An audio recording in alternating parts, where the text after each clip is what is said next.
Welcome back, everybody. I'm Dan Roberts, your host of Tech Whispers.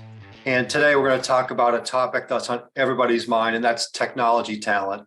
So when it comes to technology talent, it's been a seller's market the past couple of years, probably even longer.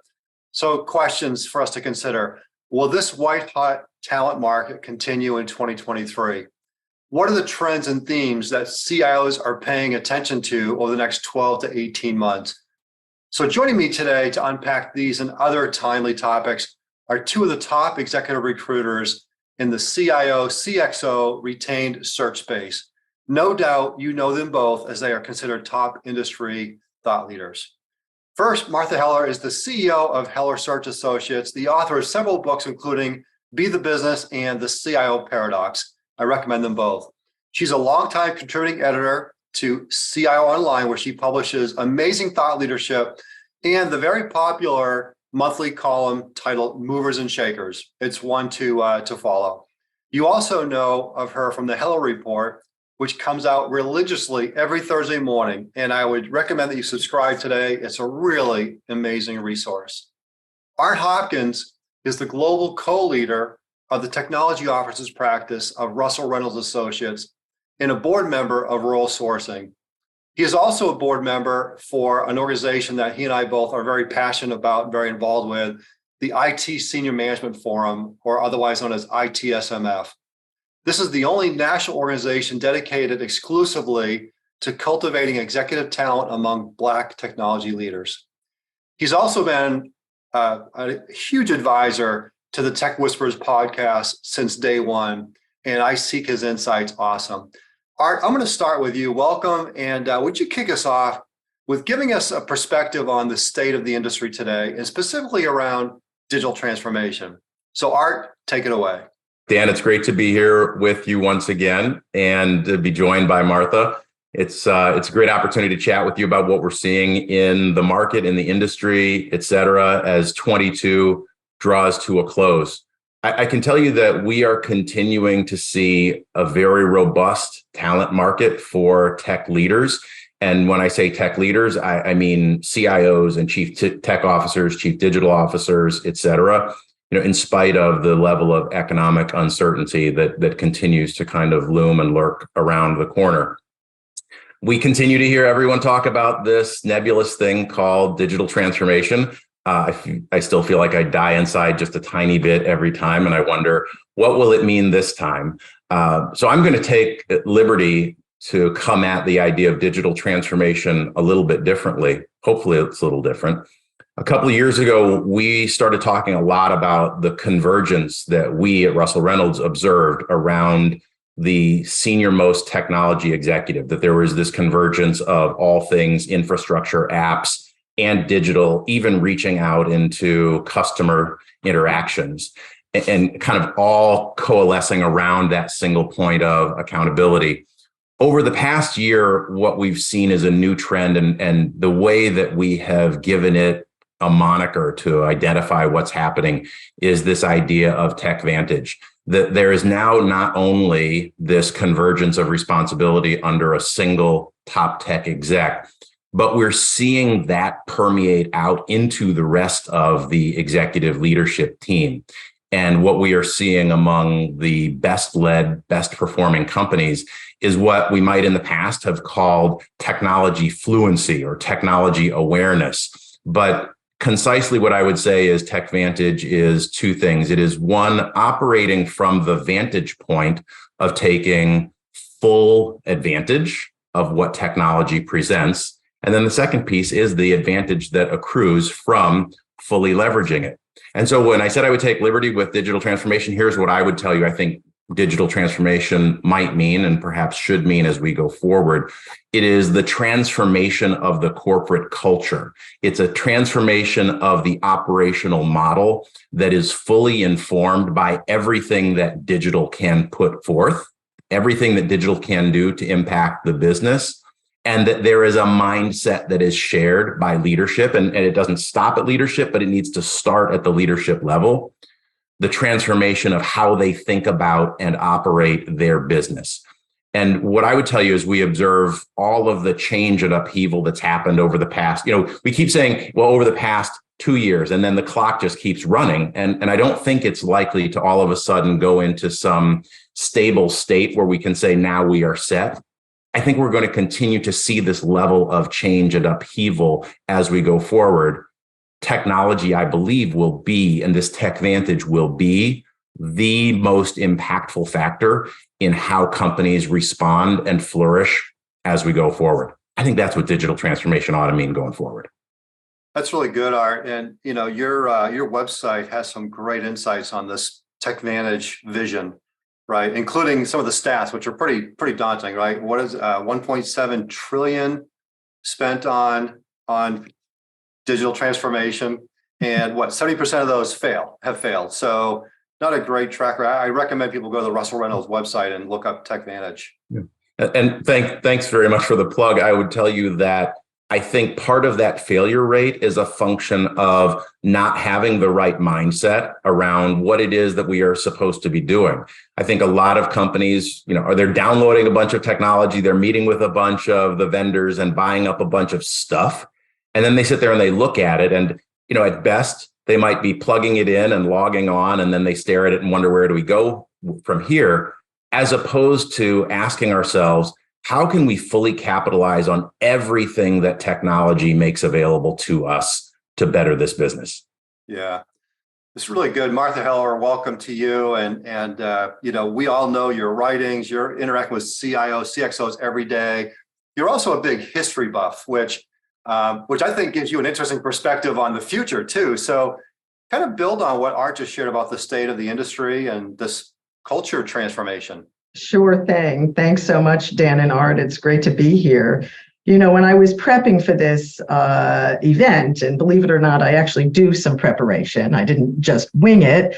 I thought about, the vantage point of what companies are looking for in their CIOs, because like Art, we spend a lot of time with hiring authorities and with candidates trying to make meaningful matches between the two.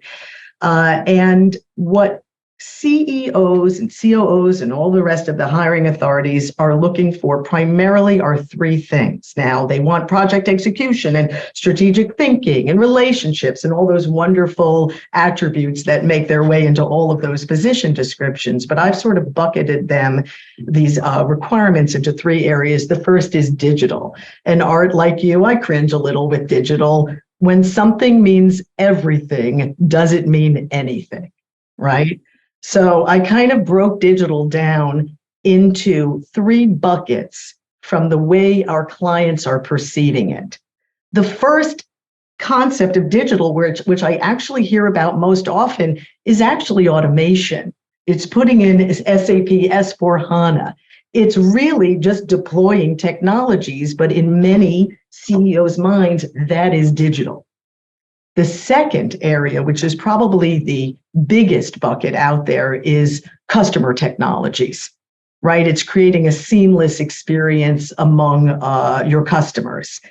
And then the third, which is the most impactful and really dovetails with what Art mentioned, is actually platform model transformation. It's taking a business. So let's take Toyota Financial Services, for example. They're captive finance for Toyota customers and dealers for 1 million years. Well, not anymore. Now what they're doing, a CIO came in, Vipin Gupta, and he drove a transformation to create in Toyota Financial Services a mobility finance as a service platform, and their first customer was Mazda. So, but what I would say is when CEOs say they're looking for digital transformation from their CIO, they're not always really thinking about full-scale platform model transformation, the actual transformation, not of how we do business, but of the business that we're in. They're not usually hiring for that. It's the CIOs who get in there, look around, and drive that transformation. That's usually where the energy comes from for that kind of transformation. So the first piece is digital. The second, of course, is data. And while we have so many CIOs talking about all the great feats of strength with data that they're performing in their organizations, really, I could recount a conversation I had with a CEO recently where he had said, well, data, we want somebody to turn data into value here. And I said, well, what kind of data are you talking about? And he said, I'll take anything I can get. So that's the reality of where we are with data. Many companies have not really even defined standards and governance around data, let alone create data democratization, which really is the future. And then the third piece I'd bring up that companies are looking for in their CIOs is IT business partnership. And, I remember, I think the first article I wrote for CIO magazine in 1999 was on IT business partnership. But the model there is less about embedded IT and teaching IT leaders to, understand the business, have the business acumen. It's really a wholesale redesign, back to your comment about culture, Art, into a product or capabilities management structure where it's not really about getting IT to talk to the business. It's creating a new organizational model that has IT. It's in a way decreasing the difference between IT and the business, because in this era of really distributed technology leadership out of IT and into all of the business functions, we all need to be business people. We all need to be technologists. We all need to be data scientists. We have to redraw those organizational lines in order to make that happen. Coaching and culture and universities and all of this can get you there, but to really get you to the point of true digital business, it is really about redesigning the operating model of how teams work together. So those three areas, digital, data, and IT business partnership, those are the areas I'm seeing companies focus on when they're thinking about digital transformation and the role the CIO will play. Well, guys, we're just a few minutes in. I've already got a page of notes, so I'm sure our audience is just eating this up. And Martha, great quote. When something means everything doesn't mean anything. You made me think of boarding an airplane. When everyone's special, is anyone special?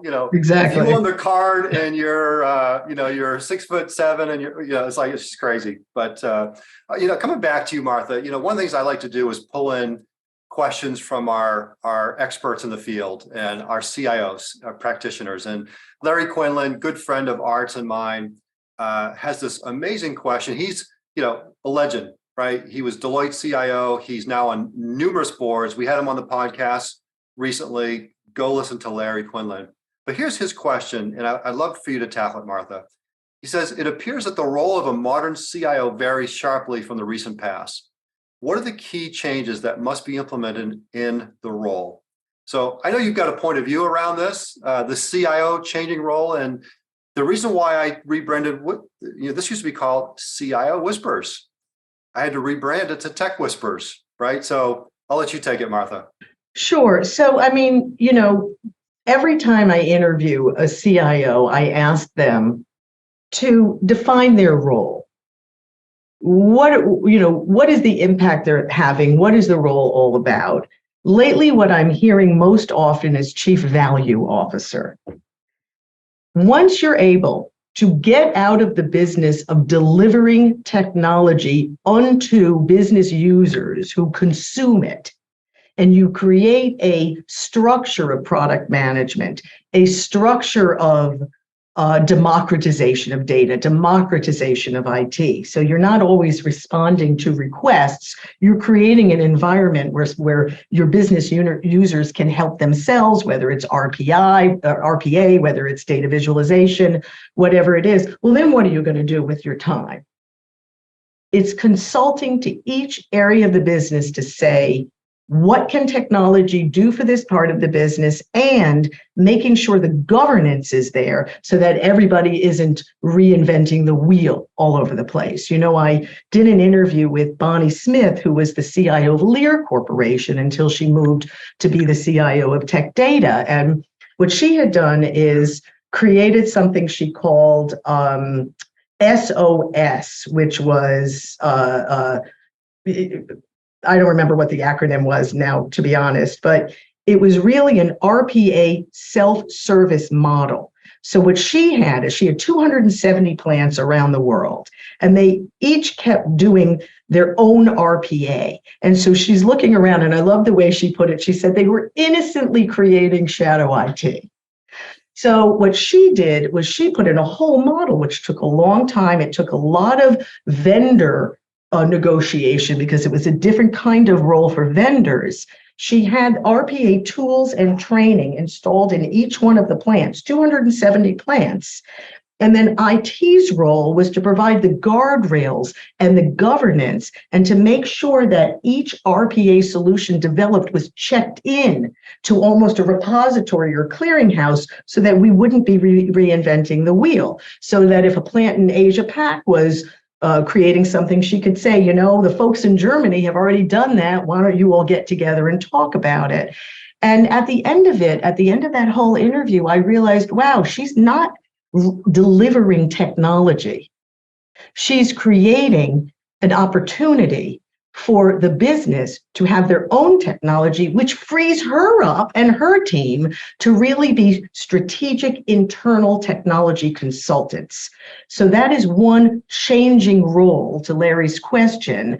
But another one that I would bring up is Rhonda Gass at Stanley Black & Decker. When I asked her this question, she talked about her role as Chief Risk Officer. Because speaking of digital transformation, at Stanley Black & Decker, they've got IoT in their products. They're collecting customer information all over the place.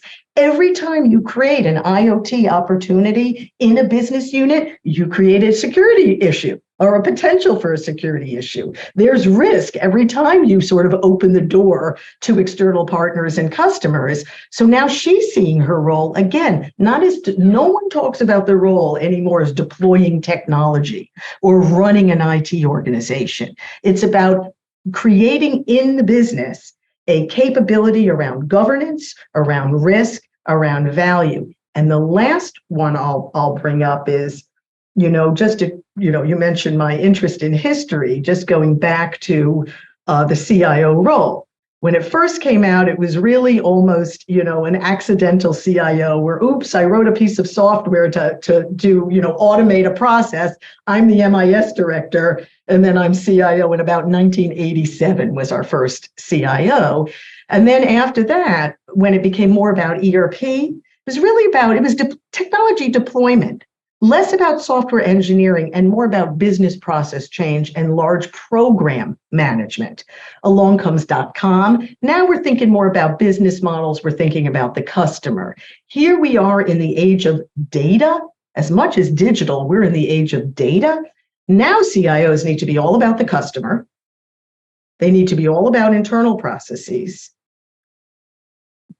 But they also need to be strong architects, because a flexible, adaptable, microservices, modular, API-oriented architecture, whether CEOs know this or not, is key to everything else that we've been talking about. So ironically, to Larry's question, it was at first CIOs needed to be technical. Then they needed to be business-oriented. Then they needed to be customer-oriented. Guess what?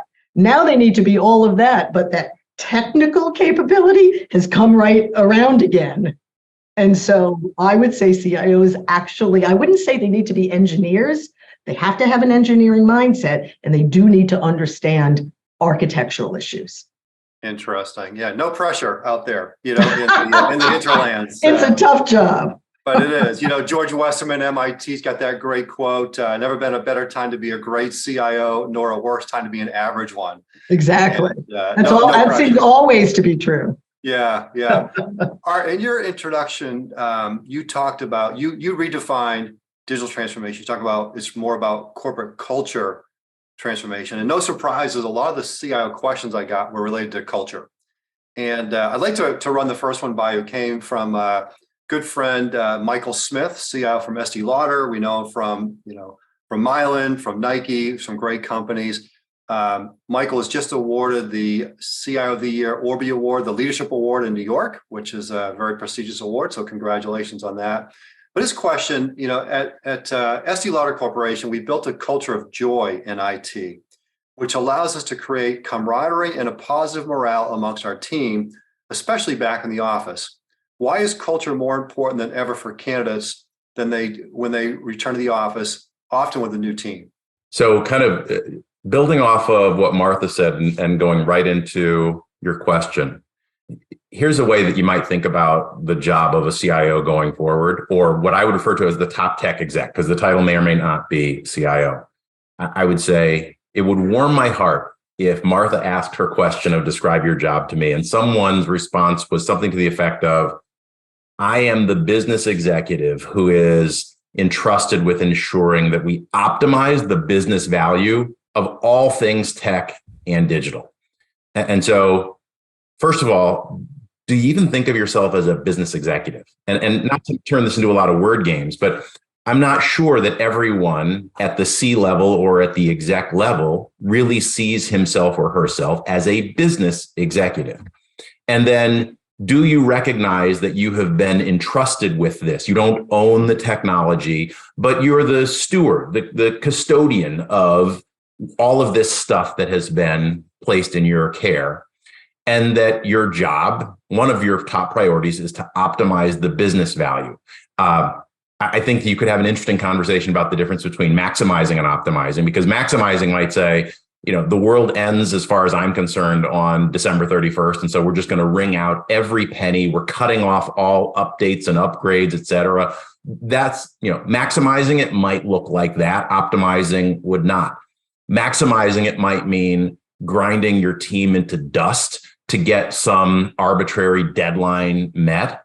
Optimizing would not, but all in the context of business value. And again, I would say, if you don't understand the currency of exchange of the organization where you say you were a business executive, again, we've got a big misalignment. So if I were to build on what Martha was saying and kind of start with that as one point on the horizon, and then take your question about joy, I wouldn't dare try to compete with Martha as a historian, but I will toss out that in 1989, Ray Oldenburg wrote a book that I refer to frequently, and it's called The Good, Great Place. And the kernel from this book that I constantly go back to is the idea of what's called third place, and the thesis that human beings need a third place. Home is first place, work is second place. And then there's this other place that you might think of, again, dating myself, as the Cheers bar. It's the place that you could go to. It's kind of this neutral ground that is neither home nor work.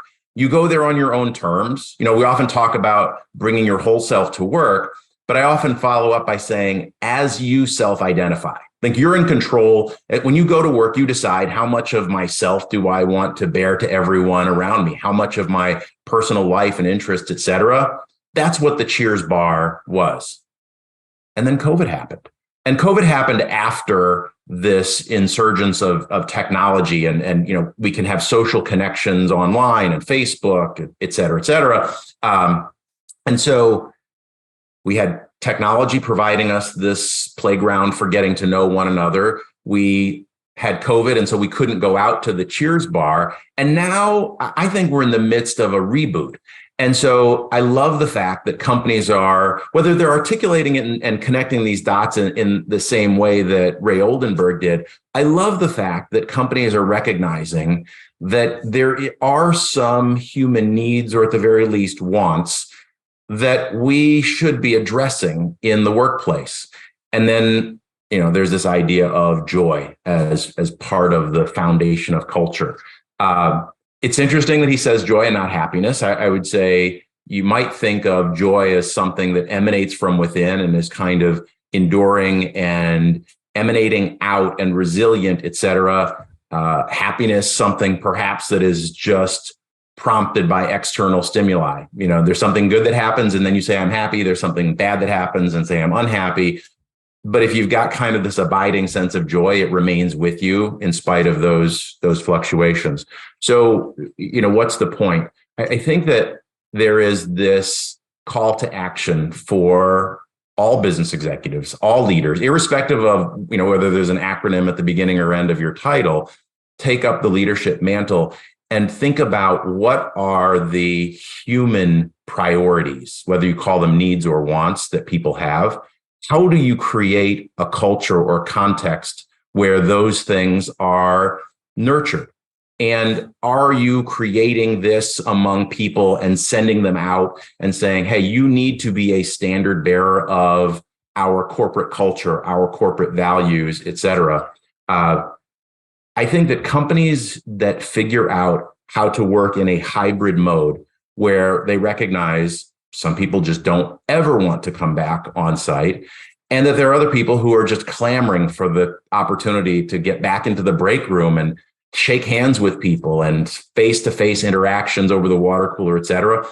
I think the future is brightest for the companies who figure out how to operate in that hybrid mode. I would say that, generationally, there are probably a lot of people who will say, I just can't wait until we go back to the days when we were all together. And those days aren't really coming back. It's not happening.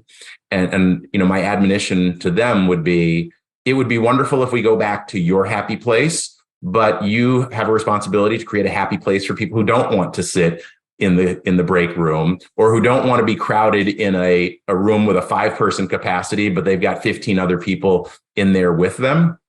But taking this core idea that Michael articulated around joy, I think is invaluable as we think about what the return to work is going to look like going forward. And I'll tell you, after COVID is a distant memory, I don't think that we will regret if we have woven this importance of joy into the way that we think about our corporate culture. Yeah, powerful. The whole idea of the human priorities, great reminder. And Christy Grinnell, CIO of DXC, one of the greats out there. In fact, truth be told, I haven't shared this publicly, but Christy's podcast that we did together is just off the charts. Like, it's just the #1 podcast. We talked about leading with heart, but heart being an acronym. Heart stands for humility. The CIO said are leading different: humility, empathy, adaptability, resiliency, transparency. All those attributes. Her question, I'd love to have you take, Martha, in terms of, in this tight IT market, we can't always win on compensation. They pay very well, but, we can't win on compensation. We always hear culture is king. I agree, but you can't change overnight. What can you do in the meantime to convince resources to stay and enjoy the ride? And should you? So I love to hear this question, and I love to hear it from Christy, because I'm just going to take a quick aside. I did an interview with Chris Drumgoole, who was the CIO at DXC. And then his boss, the CEO, said to him, Chris, there is nothing we are going to do operationally in this business for the next decade that does not lead with technology. You know the business and you know the technology. You are the perfect profile for a COO. And by the way, back to Larry's question, which was more about, what's the changing role of the CIO? Well, the changing career of the CIO is increasingly to take on COO roles, given the comment by the CEO of DXC. And so Chris gets into the role and he says, well, I'm going to stay CIO too, because I know that so well. I don't want to create too much change. So he said that to a board member. And if I have this right, the board member said to him, Chris, don't be an idiot, or something like something fairly direct like that. And so he said, so I needed to go hire a first-rate CIO. And of course, that resulted in Christy. But at any rate, I was out to breakfast several weeks ago with some real up-and-coming IT leaders. I was very, very impressed with them, and they'd each been with their companies for some time and had no intention of leaving. And I asked them, I said, why? What is that company doing to retain you so successfully? And they said several years ago, they wrote down their values. They came up with new values and they published them. And then in every major meeting, they have somebody, it could be the most junior person or the most senior person, talk about some way that they're living those values. It could be at work, it could be at home, it could be at the Cheers bar or what have you, but it's them living their values. And, we can all write our values down, and it could be a nice acumen, and we can put it on a poster somewhere in a closet somewhere. But it is companies that take their values, put them front and center, and connect the work they do and the lives they live to those values. So yes, culture can take a long time to change, but once you've identified what your cultural attributes are, bringing them to life regularly can be a pretty quick way to indicate to your resources that you take your values seriously. So that's one thing I think you can do if it's taking a long time to change the culture. Another is connecting people to the mission. What I believe has happened with our younger generations during what has been a pretty wild ride over the last couple of years, COVID being one major element of that, but there are other factors as well, is having meaning in their lives. They don't want to go to a job and just plug in a widget. They want to have meaning in their lives. And so connecting people to the mission, to the vision. Now, it's easier to do that if you're in a nonprofit or if you're in healthcare. But if you're in a for-profit company that's selling products, creating a connection to the mission can be more challenging. So I'll just bring up a couple of ideas, and I'm going to be a little bit of a broken record because I see this product management model, and we all know what that is, right? That's a cross-functional team, not delivering a technology, but creating a capability or creating an outcome. And what that does is on a day-to-day basis for engineers, for developers, for DBAs, it's having them on a team working with people from marketing, people from product, people from R&D. That product management model, not only do I believe it's the right way to create business IT integration, it's also a way to connect people on a daily basis to colleagues way outside of their own IT organization. I'll tell you a quick story. Mark Carlson, CIO of Land O'Lakes, was finding that IT folks would say, oh, we delivered the project, done with that, let's move on. Not really caring or being invested in the outcome of the product that they delivered. So when he put in a product management model, he changed the compensation. He said, you're going to be bonused on delivering on time and on budget, but that's only going to be half of your bonus. The other half is going to be in 1 year from now, whether or not that product is achieving the right business outcomes. Suddenly, you've got IT folks caring deeply about the impact of the product in the environment or in the market, and it became a retention device. Because once you've got some of those compensation elements adding up like stair steps in year 2 and year 3 and year 4, you're finding you've created your own long-term incentive plan right inside your own IT organization. What it also does is it gives a new leadership. I always find leadership in IT to be such an interesting challenge because IT itself is such a complicated discipline. There's infrastructure and data and security, and every time you turn around, there's a new architectural, element. So it's a very challenging, vocation. So it can take people a while to also look about and say, oh, leadership, people, yeah, I gotta be on top of that too. So what the product management model does, it allows for that product leadership role. That product leader or product manager can come out of the business, it can come out of IT. So it creates a new leadership opportunity. And the last thing that I would say is new technologies. What IT, up and coming IT people want is to work on the latest and greatest. So, I spoke to a CIO of a big technology distribution business, and he was retiring. And so we were kicking off his CIO search. And I said, well, let's talk about your cloud journey. And it's like, he didn't necessarily say cloud schmoud, but it was, pretty close to that. Because we're in distribution, we get such a deep discount on our hardware. The cost efficiency isn't there for us in cloud. But what are you missing? It's not just about cost. It's about a lot more than that. Well, of course, it's about a flexible platform and all of that. It's also about getting your team the opportunity to work on new technologies. So it seems counterintuitive that you would say, well, we invested in new technologies for a business outcome. That's the only reason, not technology for technology's sake. Today, is retaining resources a positive business outcome? Sure it is. So investing in some new pilot projects, some new cool technologies, are you worried about the ROI 2 seconds down the road? No. Are you giving your team an opportunity to say, I'm working on some cool stuff at my company? Yes. So I would say thinking through your technology innovation strategy with retention in mind is something a CIO can do right away.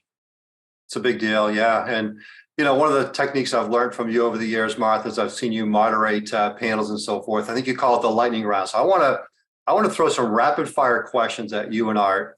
I'll start with you, Art. I want to kind of pivot us to kind of tech talent in 2023. What you see coming. We've got big tech has been winning the day in the last few years. They've been just getting hordes of great talent, paying stupid money in a lot of cases.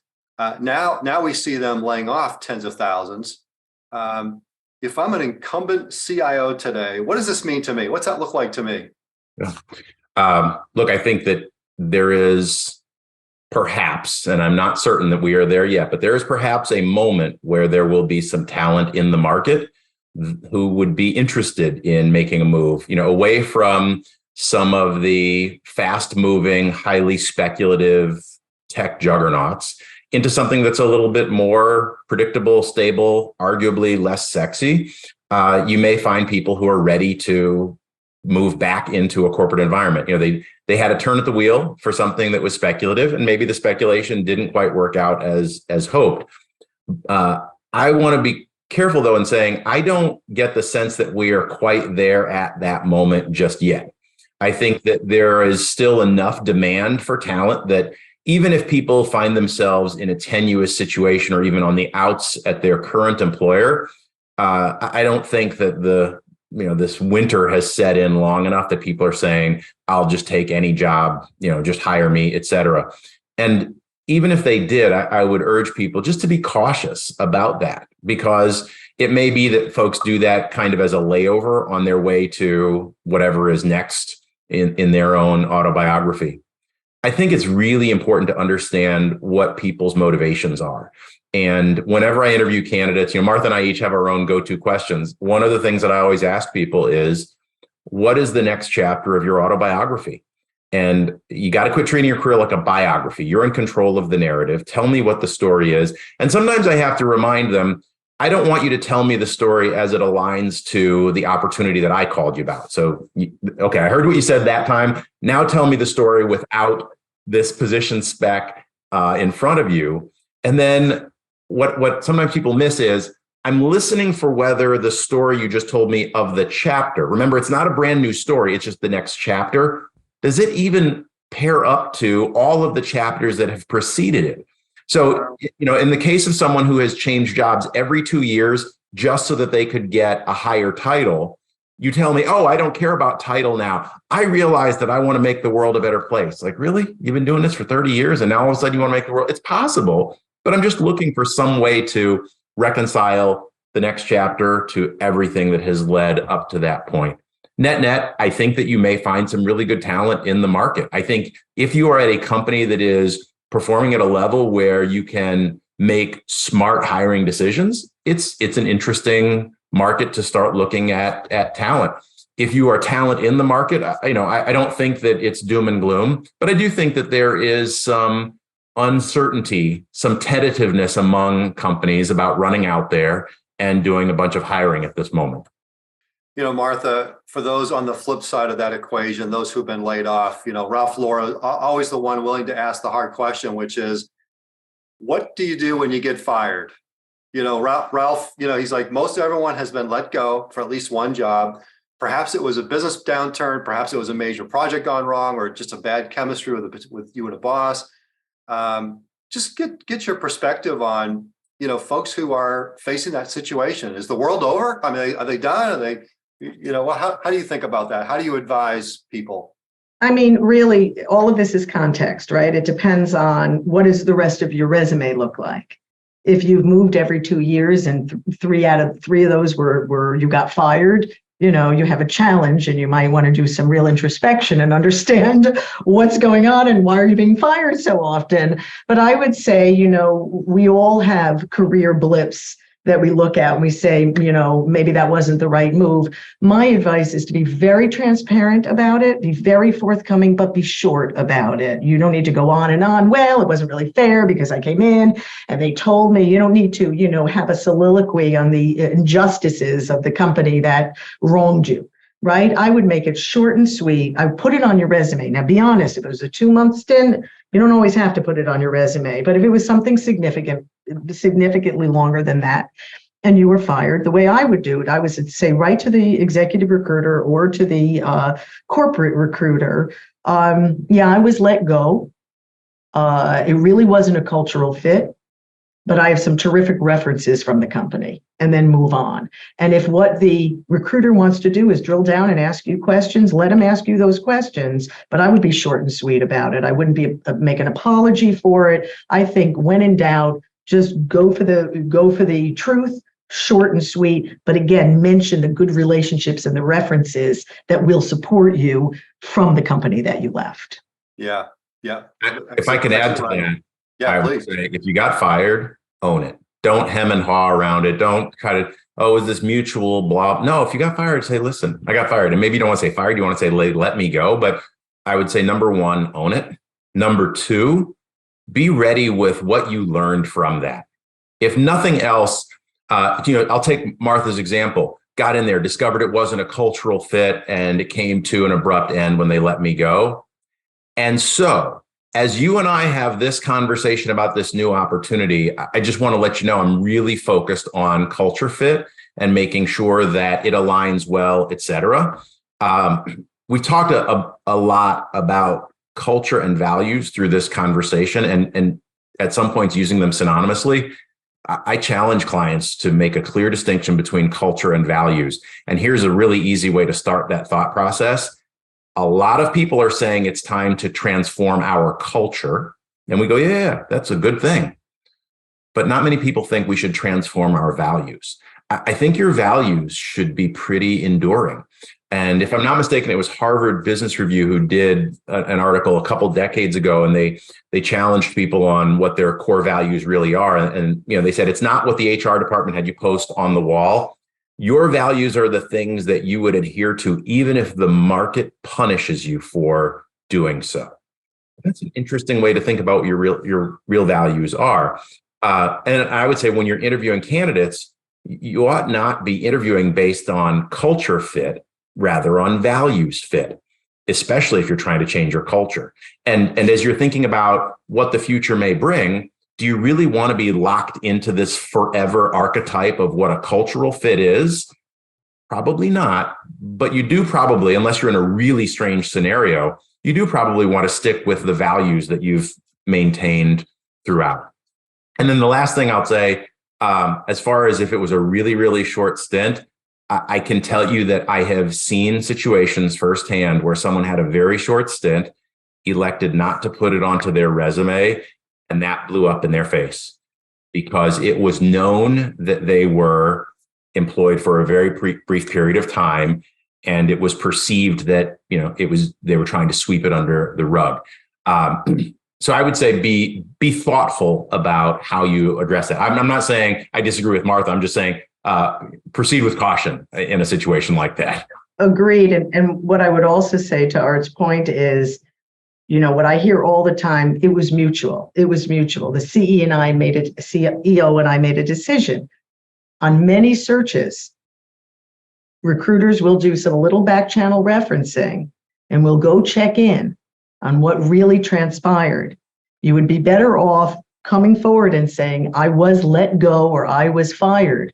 Because if you portray it as mutual and it was not, which it usually isn't, then you are disingenuous. Right. You always want your teenagers to think you're always going to find out. So just come clean, right? Come clean. All right, Exactly. I want to wrap us up here on a strong note and a fun note. I want to get one sentence-ish answers on some interesting topics, I think, on people's minds, especially when it comes to your profession. So the first one, and I'll start with you, Art, pet peeve when it comes to candidates. It's the thing we just talked about. Someone who was fired who tries to convince us that it was mutual or it was of my own volition, et cetera. That's a big pet peeve. But maybe a second one, if you'll indulge me, is the folks who are insistent on, I've got to report to the CEO. And I know that that's important. But there are also situations where I think people are overly distracted by who it reports to and not putting that in the broader context of all of the other things that should be important as well. I think it would be ideal if the top tech exec reports to the CEO. Not every company, that's not necessarily the right arrangement for every company, for every CEO or every CIO. So folks who get a little bit, over wrapped around the axle on that one, that becomes a bit exhausting. Yeah. How about you, Martha? Pet peeve with candidates? Arrogance. And how long does it take you to see arrogance? Early. I can see it early. Once I see that they're arrogant, they're probably not going to move forward. Humility is an important leadership trait. Absolutely. Here's a question for you both. So what's a reputation, a brand that you don't want to have with executive recruiters? Because I get calls all the time. Hey, how do I connect with these guys? They're hard to engage. They're hard to, but what's the reputation you don't want to have, Art, with people in your space? Dan, as far as what you want to avoid as your brand or reputation in the market, it's a lack of integrity. And I know that may sound like a basic fundamental, but if I didn't think that it needed to be heard, I wouldn't have said it. Thank you. Yeah. Martha? I guess the word I'd use is cagey.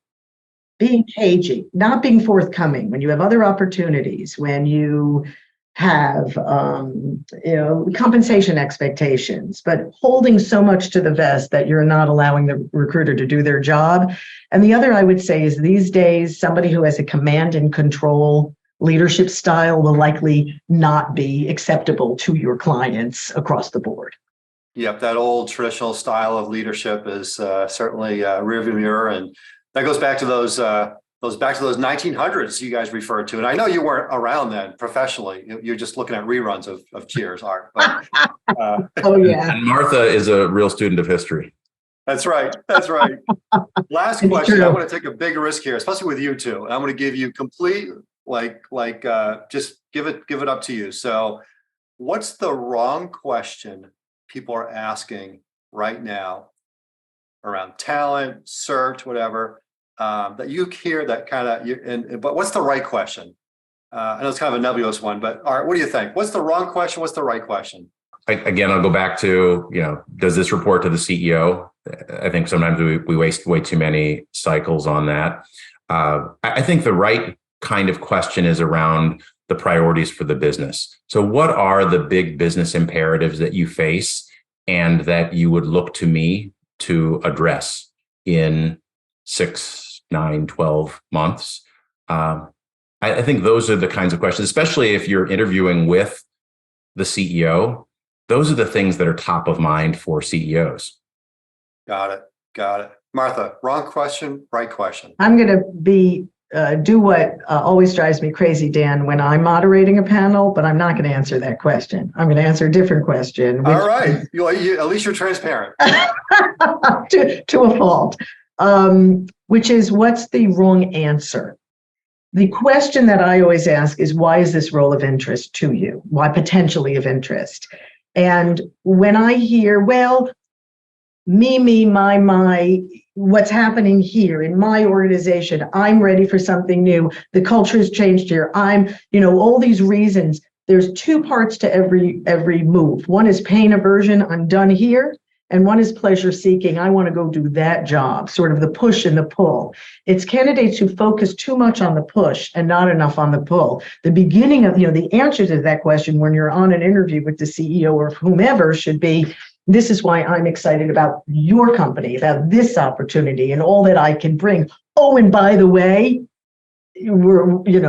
I don't trust the leadership, and by the way, things aren't good here. Whatever the reason is, that should be the last part of it, not the first part of it. And what's amazing to me is every single interview prep I've ever done with big CIOs, and I say to them, when they ask you, what's your interest level and why, they almost always lead with me, my, where I am currently in my career. It is amazing to me how much a revelation it is to our candidate population that they should actually, that they should be talking about the new company. When my husband proposed to me 26 years ago, and I said, why me? And he said, because you're a girl and you live close. I probably would have given him a different answer. So, it's not thinking about, I really like the location or whatever it is. When you're thrown a softball, like, why are you interested? That is an opportunity to show how much you know about the business and how much you can bring. So to squander that opportunity is a pet peeve for me. If I can add on to what Martha said, my question about tell me about your autobiography is an enticement for a narcissist to just go off the deep end. But that's, tell me about your autobiography doesn't mean that it's only a story that you are in. Hopefully, if you're a good leader, you recognize that everyone on my team has their own autobiography. And so you might think about what your role is in enabling their autobiography to play out as they had envisioned it. And you might look at their situation and say, you know what, I can't help you. What you want to do, you are quite insistent that you want to be in a market-facing P&L leader role. And I don't have a way to get you there. And perhaps the impact I can have in your autobiography is to steer you in a different direction. But I totally agree with what Martha said. The person who begins every response or every sentence with the word I, that's a big red flag. And I can tell you, Dan, Martha, correct me if you can think of a different data point. I cannot think of a single client who has said that we're looking for someone who can really drive this command and control culture that we have. Servant leadership. Yeah. It's turned on its head. Yep. Absolutely. Yep. No, that's good. Write your own story, write your own narrative, right? It's good art. Last question for you, and this is something on the minds of people out there. How do you want CIOs or candidates to engage with you? Would be one question, or a sister question would be, why should they answer your call, even if they're not looking? So I'll let you go first. Maybe take one of those, and Martha, take the other, or just whichever one you want to go with. Yeah, the first one, how best to engage is tough. I think, this is a business that is 100% relational. It's also 100% transactional. And so kind of balancing those two competing forces is tricky. If I could offer just a general bit of guidance, I would suggest to folks, the time to meet folks like Martha and myself is not when you need to find a job. It's like the exact opposite. And so this may seem crazy, but if you've just landed your new gig, settle in for a little while, but then just say to folks, hey, I want to make sure I'm on your radar. Love my new job. I'm absolutely not looking, but just want to be on your radar for the future. And if there's anyone in my network that I can introduce you to, happy to help. Or maybe you just emphasize that it's the happy to introduce folks in my network. I'm not in the market, et cetera, et cetera. But waiting until the moment where you're walking out of HR with a cardboard box, it's not the right time. And, that's not you at your best. That's not you at your mountaintop experience, et cetera. So that's the best I've got in terms of how best to connect. Other than your second question, which is why in the world should you respond even if you're not looking? Because I think generally folks benefit from having relationships in the retained search, executive search world. And if that's not good enough reason, if at some point you hope to be on a board, then it's good to have those connections made, again, well in advance of the time when you want to make that move. I think, Art, that makes excellent sense. And, what I would add to that is, and I love that it's 100% relationships and 100% transactional. I hadn't heard that before, and I really like that a lot. She's going to use that now. I am. I don't know how yet. Maybe a tattoo. I'm not sure. I'll do something with it. But really, it's referrals. So when a client says, "This is a CIO I've worked with in the past. I'd love for you to talk to him," I'll talk to him. When a candidate I've recently placed says, "Hey, here's somebody I think you should talk to," I'll talk to him. So my advice is, every time one of your CIO friends gets placed, find out who the recruiter is. Ask for a referral. We cannot talk to every single person who sends us the resume, or, even if we try to, we wouldn't ever sleep. So the referrals, I think, is a great way to get the attention, and also understand, Art and I have teams. So very often when I see somebody come through and I think it's a quality resume, I'll ask somebody on my team to talk to them. So it doesn't really matter, because you're a part of our database. Now you're a part of the intelligence of our firm. So I wouldn't be too picky about who you talk to. You want to have exposure to the firm. Yep, totally agree. Yeah. Well, Martha Heller, Art Hopkins, amazing discussion. I knew it would be. You've helped our audience so much here. You're always willing to share the hard news sometimes that people need to hear, the tough love, which I appreciate, but always amazing thought leadership. So I appreciate you both. Wish you both incredible success this year, and go forth and continue great things out there. Appreciate you.